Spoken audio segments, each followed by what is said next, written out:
Olá, tudo bem? Começamos hoje aqui na TV Trabalho a nossa série de entrevistas. Isso porque temos uma data muito especial nesse mês de abril, aliás, duas datas especiais.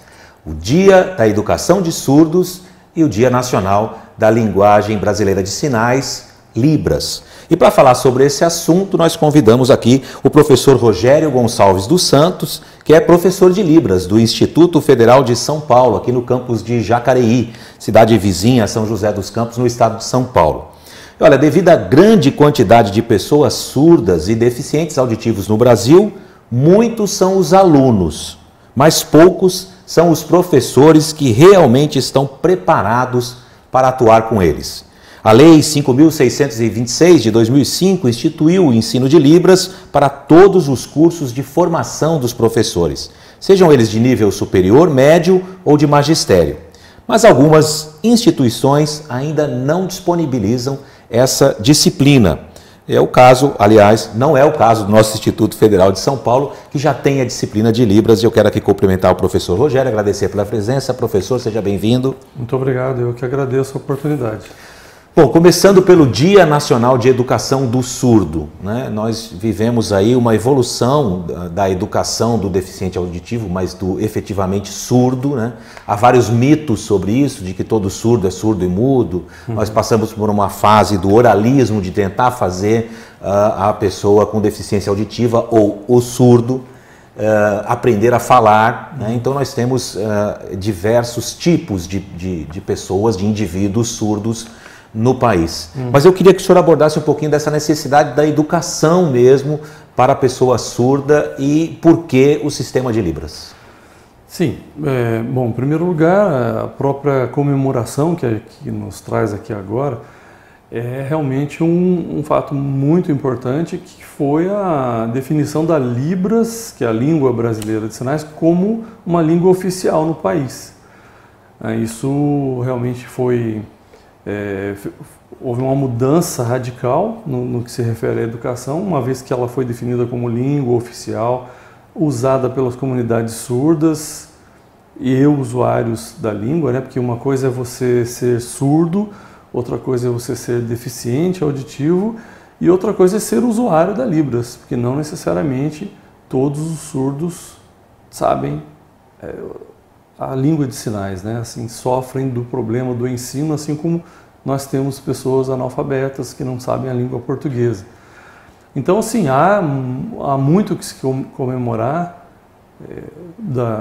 com relação tanto à legislação, né, que é o dia 24, aí, que é o dia da Libras, que se comemora essa lei que o senhor mencionou aí, o decreto 5626, que regulamenta a lei 10.436, que é de 24 de abril, e que há sim o que se comemorar. Porém, como já foi mencionado, faltam muitos profissionais competentes e habilitados e sofre-se muito então com a falta de intérpretes, né, que seria o princípio básico dessa inclusão da pessoa com surdez usuária da Libras estar dentro da sala de aula, podendo ter acesso a toda a educação que a gente tem acesso, que os ouvintes têm acesso.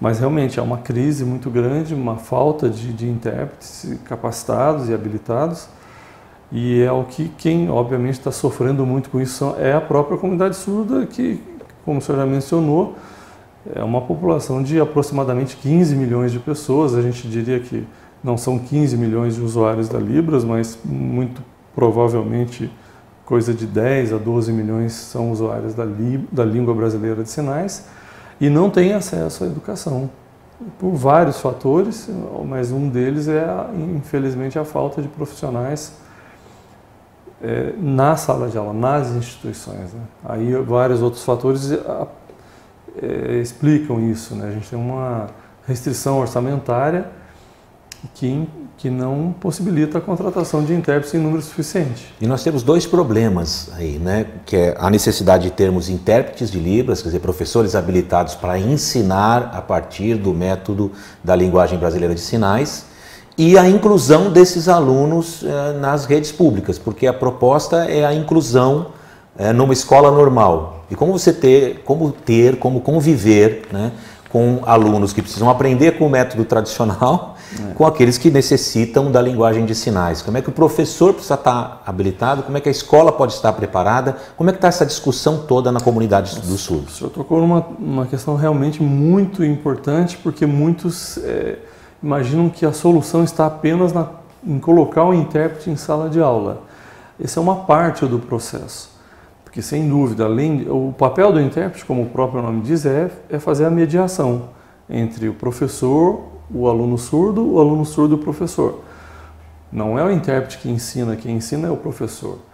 E, para isso, o professor também precisa estar preparado no entendimento de que é a mesma aula que ele vai dar, tanto para ouvintes quanto para surdos. Porém, há uma necessidade de uma adaptação da sua disciplina pela presença do surdo em sala de aula. Uma vez que a comunicação dele é visual, espacial, é gesto visual, é sinalizada, é expressiva, a aula ela também precisa levar isso em consideração. O professor, então, obviamente, ele não está preparado para isso ainda, né? A gente tem se preocupado muito com os intérpretes e pouco com essa preparação do professor. Como é que ele vai fazer a adaptação da aula dele para atender o aluno surdo? Em todos os sentidos, na própria aula, no decorrer da aula, assim como nas próprias técnicas de avaliação. E não vai ter uma disciplina de Libras para o aluno? Eu estou indo bem na educação básica, para a gente pensar no início da vida escolar de uma pessoa surda, né? Ele vai ter que primeiro aprender a linguagem brasileira de sinais, para depois entrar na escola? Então, isso é um problema recorrente também, histórico. Infelizmente, o que acontece hoje? E não só com a deficiência auditiva, mas os pais, quando veem que tem um filho surdo, que é o nosso caso, primeiro vem a rejeição, como ocorre em qualquer tipo de deficiência. Então, esse período que se perde entre a descoberta de que a criança é surda até se preocupar em colocá-la para aprender Libras, passa-se muitos anos e ela perde aquele intervalo tão fundamental para a aprendizagem como para qualquer pessoa, inclusive as crianças ouvintes, porém a gente já tem uma estrutura própria para os ouvintes. Então, realmente esse é o grande problema, porque você pega depois, os pais vão se preocupar com isso, ou a família vai se preocupar com isso, quando a criança precisa ir para a escola. Quando ela precisa ir para a escola, ela não sabe Libras ainda. É claro que tem as famílias que correm atrás, que estudam e já aprendem Libras, ensinam, etc. Mas isso é um grave problema, porque não basta, o intérprete não vai ensinar Libras para o surdo. Se ele chega lá sem saber Libras, o intérprete não tem como ajudar. É lógico, até se a gente estuda, é o caso do Instituto, a gente tem casos assim de alunos que chegam lá sem saber Libras. E a gente tenta construir métodos para que ele aprenda, etc., adaptar as aulas. Mas, além disso, tem isso que você mencionou, o professor não está preparado para isso. Então, hoje, o surdo, ele busca aprender Libras onde? Nas comunidades e associações de surdos. Então, normalmente nas próprias comunidades de bairro, de igrejas, aliás, as igrejas, as APAES, nas entidades as associações, sociais. como aqui em São José dos Campos a gente tem a ADA. Então, é nesses locais que eles acabam aprendendo Libras. Que seria o primeiro passo na questão da educação, do surdo. Seria aprender Libras. É fundamental. Porque há esse mito também de que naturalmente ele sabe Libras. Não, naturalmente ele sabe se comunicar em sinais. Isso é natural, assim como a gente nasce naturalmente com a capacidade de se comunicar oral auditivamente. Mas ele precisa aprender a língua brasileira de sinais, assim como a gente precisa aprender a língua portuguesa. Então, essa carência existe também. O ensino nos anos iniciais. Então, é previsto em lei, mas a gente não tem isso ainda na prática. a gente não tem nem profissionais ainda em número suficiente para isso, como foi mencionado no início. Então, e aí eu queria entrar um pouquinho nesse assunto. Na questão política pública, o governo Bolsonaro já fez alguns avanços. Nós temos uma primeira-dama, Michele Bolsonaro, que é preocupada com isso, conversa em Libras, né, se preocupa com essa questão da comunidade surda. E a nossa deputada estadual, Letícia Aguiar, também fazendo um trabalho em prol da comunidade surda. Então, o que eu queria saber do senhor era exatamente isso. Em que ponto nós precisamos avançar? Quer dizer, já tivemos alguns avanços na lei desde 2006, tem novas portarias chegando, mas ainda há um hiato entre a aplicação da lei e a necessidade. É isso? Eu queria que o senhor explicasse um pouquinho. Na verdade, é a aplicação da lei. É isso, porque a legislação ela é bastante ampla no que se refere às pessoas com necessidades especiais. Porém, ela não foi aplicada efetivamente até hoje.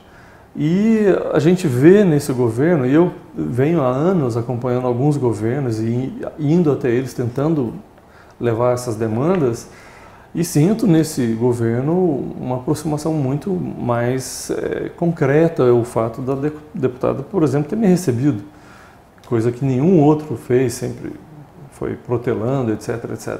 E ela, além disso, pegou as demandas que a gente apresentou exatamente sobre esse assunto que nós estamos discutindo, que é a questão de códigos de vagas que precisam ser liberados, né? O MEC precisa liberar os códigos de vagas, porque sem isso as instituições federais, principalmente, não podem oferecer o curso. Não pode oferecer o curso, não pode contratar intérprete, não pode contratar docentes, né?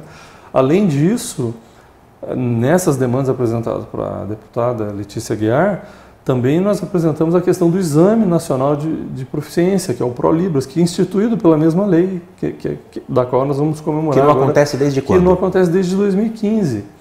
Então, o que aconteceu de 2015 para cá? Além de, em 2015 mesmo, já não ter se atingido o número necessário de profissionais, tanto de docentes quanto intérpretes, parou por aí. E algumas poucas instituições que abraçaram essa possibilidade, porém cobrando altíssimos preços. Ou então, quando são federais, as vagas são muito poucas, né? E então, o que precisaria, assim, para a gente falar de forma imediata, né, emergencial, seria liberação do código de vagas para intérpretes, que a gente tem muitos intérpretes aí habilitados que podem trabalhar, e o exame voltar a ocorrer anualmente, como era previsto na lei, o Exame Nacional do ProLibras, porque tem um número muito grande de profissionais muito bons, habilitados e capacitados, que não conseguem a proficiência porque não tem acesso, porque precisa se pagar muito caro nessas instituições que hoje fazem, ou porque não tem vagas. Então, ou seja, no mínimo isso, em termos de educação, claro, que a gente está falando, né? Então, isso só resolveria grande parte do problema. A liberação de vagas, de contratação de profissionais em número suficiente. Não adianta você ter um intérprete numa instituição, se tem mais do que um surdo, você já não consegue resolver. Então, agora, professor, na sua experiência dentro convivendo na comunidade surda, como professor de Libras, mas também com a comunidade surda, como intérprete para eles, a gente conta nos dedos pessoas que de fato conseguiram completar toda a sua educação até chegar num nível superior, por exemplo. O senhor tem histórias de pessoas que venceram essas barreiras impostas pela falta de intérpretes, por exemplo? Sim, a gente tem casos de mestres. Aqui mesmo na nossa região a gente tem mestres surdos, tem várias pessoas que são referência para a gente, inclusive, que conseguiram, mas porque tiveram situações muito especiais. É muito raro, né? Porque eu estou tentando imaginar como é que a pessoa conseguiu vencer essas barreiras. Se você chega numa faculdade, não tem Libras, e você tem que assistir a aula, você tem que... E como se solucionou isso? Então, óbvio que nós temos hoje tecnologia que já permite você, de alguma maneira, ter uma intérprete de Libras digital. Está se desenvolvendo alguma coisa nesses aplicativos e tal? Então, Eduardo, essa questão dos aplicativos, por exemplo, é uma demanda que a gente levou para a deputada. Que esses aplicativos, na verdade, eles existem por causa desse problema, dessa demanda. Porém, eles não servem para isso. Eles não sabem Libras. Parece estranho, né? Porque todo mundo acha, nossa, é fantástica essa tecnologia, é bonita e tal. E ela, inclusive, é usada pelo próprio governo. O próprio governo comprou uma desses aplicativos, dessas versões, e fez com que fossem instalados em todos os computadores das instituições federais, que, na minha opinião, é um absurdo. É um desserviço total. Que a gente... Isso na gestão anterior? Já desde a gestão anterior.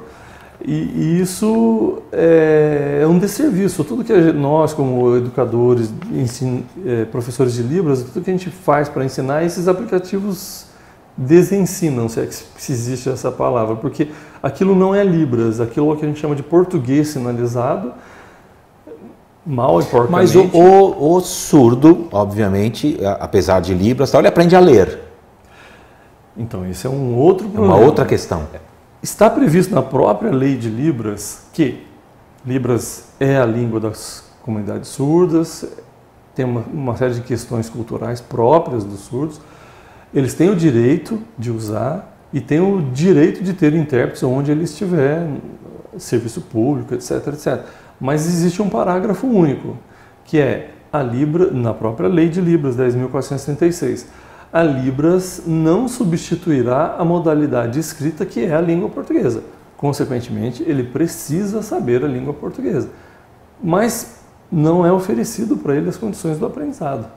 Aí a gente fica meio que num círculo vicioso. Ele teria toda a capacidade para ler os livros, para estudar para uma prova, mas fica alheio a toda a questão da interpretação por um professor, da orientação de um mestre. Ele precisa aprender. E para aprender a língua portuguesa, não se ensina a língua portuguesa para o surdo como se ensina a língua portuguesa para um ouvinte. Então, e para isso precisamos dos profissionais habilitados, com pós-graduação em ensino de Libras para o surdo, ensino da língua portuguesa para o surdo. Sem essas demandas básicas, sem os códigos de vaga, primeiro, né, em prioridade, sem os exames de proficiência, sem cursos apropriados e sem liberação de vaga, a gente não consegue resolver essa questão.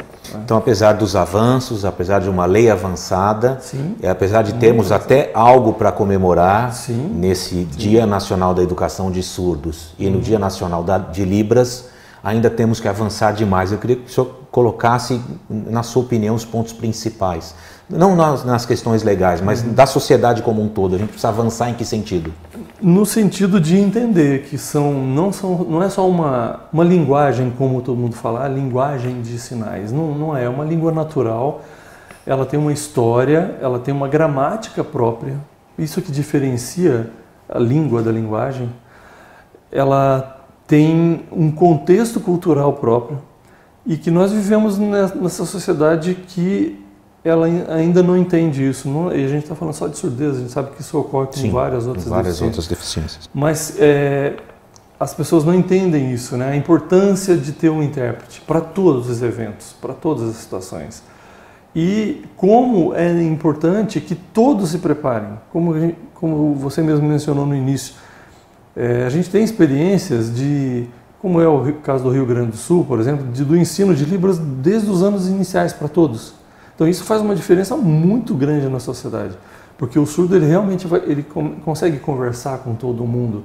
Os futuros professores já vão saber Libras, então aí tudo fica mais fácil, porque o professor precisa entender que não dá para ficar só... E a tendência dos colegas de escola vai ser aprender Libras naturalmente. Naturalmente. Aliás, até para poder conversar. As crianças aprendem isso numa facilidade imensa. Eu já dei aula de Libras para crianças em anos iniciais, eles aprendem muito mais rápido que a gente. Então isso que precisaria ser, já que a lei está aí, ela é muito clara, muito bem elaborada. Foi uma das primeiras leis assim que se preocupou tanto com essas questões.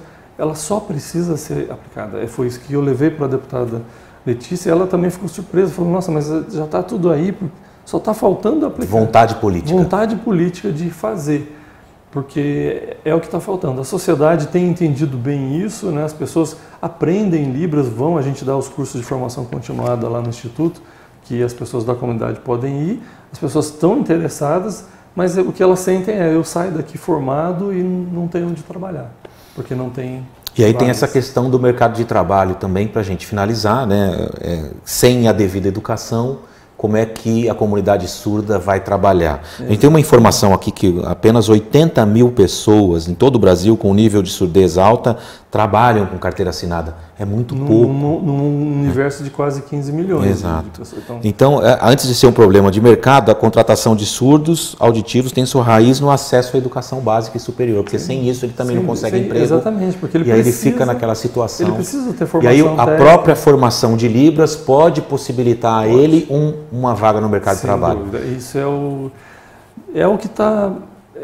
o obstáculo da educação. Porque nós falávamos isso aqui fora do ar, que há uma corrente de mestres e doutores com surdez que defendem que o ensino de pessoas surdas deve ser feito por professores também surdos. Sim, então, mas primeiro nós precisamos formar os professores surdos. Então, quer dizer, tem um caminho longo pela frente. Sim, é o próprio decreto aí do presidente Bolsonaro, que ele, acho que foi uma das primeiras, se não a primeira edição de decreto dele, foi exatamente sobre a questão da implementação das escolas bilíngues, o decreto 9.465 de 2 de janeiro, agora de 2019. Então isso para nós chamou muita atenção, né? Que realmente ele tinha um comprometimento anterior de abraçar essa causa, especialmente pela esposa dele, que é usuária da Libras também, e mostrou isso nesse decreto. Porém, se essas outras questões não forem atendidas ou respeitadas da própria lei, ele também vai ficar em vão esse decreto, porque é isso aqui, a educação bilíngue, ou seja, a língua materna deles como primeira língua e a segunda língua, a língua de sinais e vice-versa quando necessário. E aí entram os profissionais surdos, né? Que aliás a própria lei já diz que a prioridade é deles. É deles. A prioridade no ensino é deles, mas se não tem o exame de proficiência que eles podem fazer e adquirir essa proficiência e ir dar aula numa universidade, então a lei não está sendo obedecida por esses dois pilares principais. A obediência à lei, né, voltar a ter os exames de proficiência e, obviamente, a questão orçamentária. Né? Muito bom. Nós conversamos hoje aqui com o professor Rogério Gonçalves dos Santos, ele é professor de Libras do Instituto Federal de São Paulo, aqui no campus de Jacareí, no Vale do Paraíba, estado de São Paulo. Professor, eu quero agradecer muito a sua participação, foi um bom papo, o assunto é ótimo, nós ficaríamos aqui muito mais tempo, e eu queria pedir para o senhor fizesse suas considerações finais e depois mandasse a sua mensagem em Libras para o Dia Nacional da Educação de Surdos e também para o Dia Nacional de Libras. Eu gostaria de dizer que é um momento muito importante que por todos nós passamos, mudança de governo, esperança nova, e que realmente eu convido a todos a aprenderem Libras, que realmente se a gente está preocupado com a inclusão, e nós somos um povo muito inclusivo, vamos aprender Libras também. Procurem essas oportunidades, os institutos federais aí dão cursos gratuitamente, e parabéns aos surdos, parabéns aos profissionais de Libras que estamos comemorando aí mais um aniversário e essa luta do surdo aí por participar efetivamente da sociedade, no ensino, no trabalho. Parabéns a todos vocês. Agora em Libras, professor.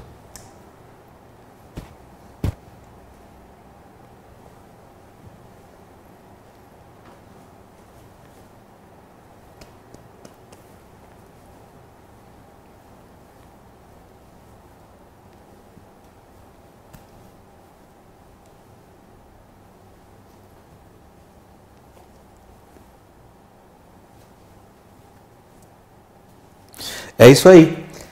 Nós ficamos por aqui na nossa entrevista da TV Trabalho, mais uma vez agradecendo ao professor Rogério, e a gente se vê de novo numa próxima oportunidade. Até lá!